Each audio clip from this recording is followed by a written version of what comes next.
पाऊस कसा आहे तुमच्याकडे? पडतोय ना? तर आमच्याकडे पण पाऊस चालूच आहे. तर मी थोडासा खिडकीतून तुम्हाला दाखवते. माझ्या जे खिडकीमध्ये रोपं लावलेली आहेत त्याच्यातून बघायला पण अगदी मस्त वाटतंय. थंडगार हवा सुटली आहे आणि पाऊस ही असा मीडियम पडतोय. कधी रिमझिम येतोय, कधी जोरात येतोय, कधी गडगडाटात सहित येतोय. तर इथे तुम्ही बाहेर बघू शकताय. आमच्या आजूबाजूला बिल्डिंगचा परिसर आहे. जवळपास सगळे ढग मिळून त्यांना आंघोळ घालतायत असंच जवळपास वाटतंय. तर अशा स्थितीमध्ये आपल्याला पावसात घरात बसून असं काय करावं असं वाटतं. तर गरमागरम चहासोबत काहीतरी लाईटली खाण्याची भरपूर इच्छा होते. तर ह्या वेळेला आपण बघूयात कुरमुऱ्याचा चिवडा कसा बनवायचा. नमस्कार मैत्रिणींनो, अमोज कॉर्नरमध्ये तुमचं स्वागत आहे. तर पावसाळा चालू झालेला आहे आणि आपल्याला घरीसुद्धा असं काहीतरी चटपटीत खावंसं वाटतं किंवा मुलांना शाळेतून आल्यावर सुद्धा काहीतरी त्यांच्या लहान भुकेसाठी सुद्धा साधा फराळ खावासा वाटतो. तर बघूया आपण कुरमुऱ्यांचा चिवडा कशा पद्धतीने बनवतात ते. तर इथे अगदी थोड्याशा साहित्यामध्ये पण चटपटीत असा कुरमुऱ्यांचा चिवडा मी बनवलेला आहे. तुम्हाला नक्कीच आवडेल. इथे मी अगोदर पातेलं गरम करायला ठेवलेलं आणि त्याच्यामध्ये 2 ते 3 चमचे मोठे चमचे तेल घातलेले आणि आपण ह्याच्यामध्ये काय करणार आहोत, शेंगादाणे अगोदर 1 वाटीवर चांगले कुरकुरीत होईपर्यंत तळून घेणार आहोत. गॅस मंद ठेवला आहे कारण तेल जर आपलं जास्त तापलं किंवा फास्ट गॅसवरती जर कुठलाही पदार्थ आपण तेलामध्ये तळला तर तो आतून कच्चा राहतो आणि वरून करपू शकतो. तर शेंगदाण्यांचं सुद्धा तसंच आहे. आतून नरम लागतील, असे कुरकुरीत होणार नाहीत. त्याच्यामुळे आपण मंद आचेवरती त्याला व्यवस्थित भाजून घेणार आहोत. या प्रोसेससाठी फक्त थोडा वेळ लागेल, बाकी आपल्याला जास्त काही वेळ लागणार नाही आहे. कारण हे थोडंसं आपल्याला सतत ढवळत राहावं लागणार आहे. शेंगदाणे छानपैकी असे कुरकुरीत भाजून झाले पाहिजेत. त्याच्याचबरोबर मी एक 10-12 कढीपत्त्याची पानं टाकते. पानंसुद्धा आपल्याला कुरकुरीतच व्हायला हवीत, कारण नरम राहिलं कढीपत्त्याची पानं किंवा शेंगदाणे म्हणा आतून जर ओलसर राहिले किंवा नरम राहिले तर आपली भडंगसुद्धा सादळते किंवा नरम पडते. इथे मी लसूण घेतलेलं आहे. 1-2 लसणाचे गड्डे सोलून घेतलेले आहेत, अर्धवट सोललेले आहेत. का तर ते थोडीशी साल असल्यावर त्याची चव अगदी वेगळीच लागते. लसूणसुद्धा आपण इथे खरपूस आणि जरा कुरकुरीत होईपर्यंतच भाजून घेणार आहोत. लसणाला फार काही ठेचून नाही घेतलेला, अगदी एखादा दुसरा असा ठेचून घेतलेला आहे. पेस्ट किंवा जास्त बारीक असा ठेचायचा नाही आपण, जेणेकरून लसूण आपल्या दाताखाली आला तर व्यवस्थित त्याची चव आली पाहिजे. आणि अशा पद्धतीने आपण जेव्हा तळणी त्याची करून घेतो, लसूण, कढीपत्ता आणि शेंगदाणे हे तिन्ही एकसाथ व्यवस्थित भाजले जातात.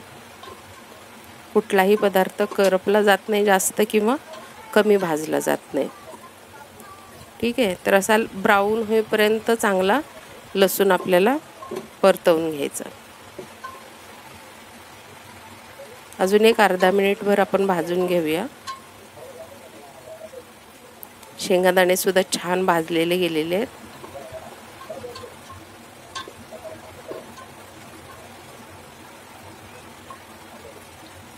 मी बघते अगोदर एक खाऊन आणि मग तुम्हाला सांगते.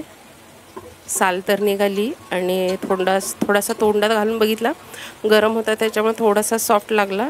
अदरवाईज तो थंड झाल्यावर अगदी कुरकुरीत झालेला असणार आहे. त्याच्यामुळे आपलं हे सगळं व्यवस्थित तळून झालेलं आहे, कढीपत्ता, लसूण आणि शेंगदाणे. तर आपण ह्याच्यामध्ये थोडे सुके मसालेसुद्धा घालणार आहोत.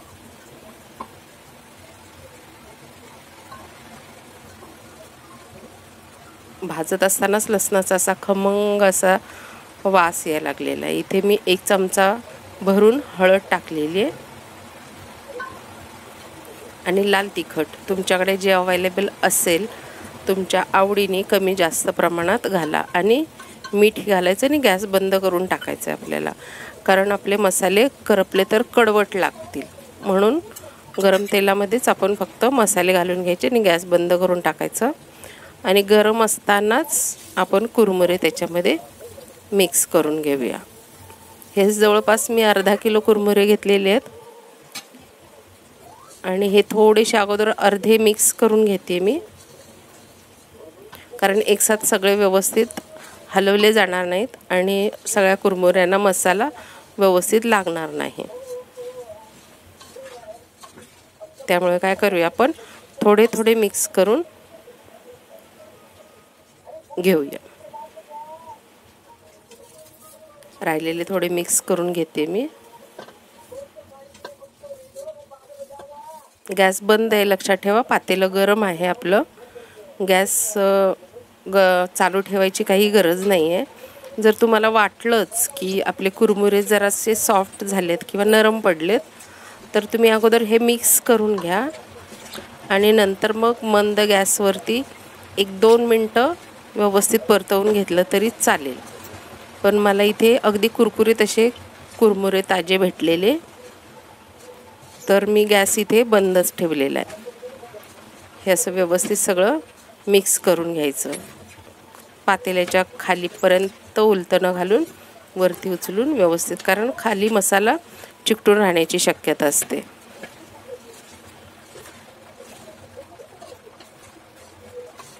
एकदा हे मिक्सिंगचं काम व्यवस्थित झालं, तुमच्याकडे जर मोठं पातेलं असेल किंवा कढई असेल तर तुम्ही ती यूज करा. माझ्यासाठी हे पातेलं थोडंसं छोटं पडलेलं आहे, म्हणजे पटपट हलवता येत नाही, बाहेर जातं आहे. तरी पण मी हातच व्यवस्थित मिक्स करून घेणार आहे. तर तुमच्याकडे मोठं भांडं असेल तर तुम्ही ते वापरू शकता. आता हे मिक्स झालं की कपड्याच्या सहाय्याने मी उचलून घ्यायचं आणि असं हलवून आपण पातेलं मिक्स करून घ्यायचं. जर खाली काही राहिला असेल मसाला तर तो वरती येतो. वरती आला की आपण परत उलथण्याच्या सहाय्याने पसरवून त्याला मिक्स करून घ्यायचं. अशा पद्धतीने केलं तर सगळे खालचे कुरमुरे वरती किंवा वरचे राहिलेले कुरमुरे खाली जातील आणि मसाला एकसाथ व्यवस्थित लागला जाईल. इथे बघू शकताय तुम्ही, अगदी व्यवस्थित मसाला लागला गेलेला आहे. थोडेसे राहिलेले वाटतात सफेद, पण ते पण मिक्स होऊन जातील. इथे अर्धा किलोमध्ये माझ्या जवळपास पातेलं भरलेलं आहे.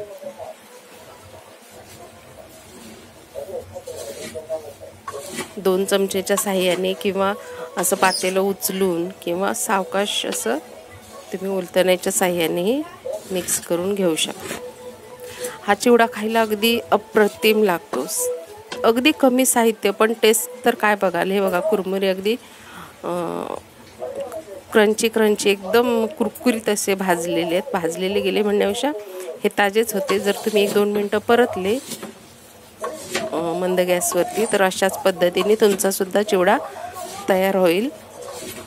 आणि अगदीच काही वेळेला 4 ते 5च्या दरम्यान असं काहीतरी खावंसं वाटतं गरम गरम चहासोबत, गरमागरम भजी किंवा चिवडा. तर अशा वेळेला तुम्ही मुलांना सुद्धा देऊ शकता आणि तुम्हीही त्याचा आनंद घेऊ शकता. मीठ वगैरे चेक करायचं ह्या वेळेलाच, जोपर्यंत तुम्ही मिक्स करताय तोपर्यंतच. जर तिखट मीठ कमी वाटलंच तर एखाद्या पातेल्यात छोट्या घेऊन तेल थोडं गरम करायचं, गॅस बंद करायचा, त्याच्यामध्ये टाकायचं तेल, आपलं मीठ आणि तिखट आणि वरून मिक्स करायचं. ठीक आहे. तर अशा पद्धतीने आपल्याला हा चिवडा जवळपास म्हणजे पूर्ण तयार झालेला आहे. टेस्टसुद्धा मी करून बघितलेली, अगदी अफलातून टेस्ट झालेली आहे. हे बघा, अगदी साध्या पद्धतीने आणि कमी साहित्यात, कमी वेळात आणि लहान भुकेसाठी खूप छान असा चवदार कुरमुऱ्यांचा चिवडा किंवा ह्याला भडंगसुद्धा बोलतात, ते तयार झालेलं आहे आपलं. तर हे खाताना तुम्ही थोडासा कांदा त्याच्यामध्ये मिक्स करू शकता किंवा टोमॅटो, कैरी, असं शेव वगैरे तुम्हाला आवडत असेल तर तुम्ही नक्की त्याच्यामध्ये मिक्स करून खा. अगदी मस्त चव येते त्याची. आणि हा व्हिडिओ जर तुम्हाला आवडला असेल तर तुम्ही नक्की करून बघा आणि लाईक शेअर कमेंट करायला विसरू नका. नवीन असाल तर सबस्क्राईब करा.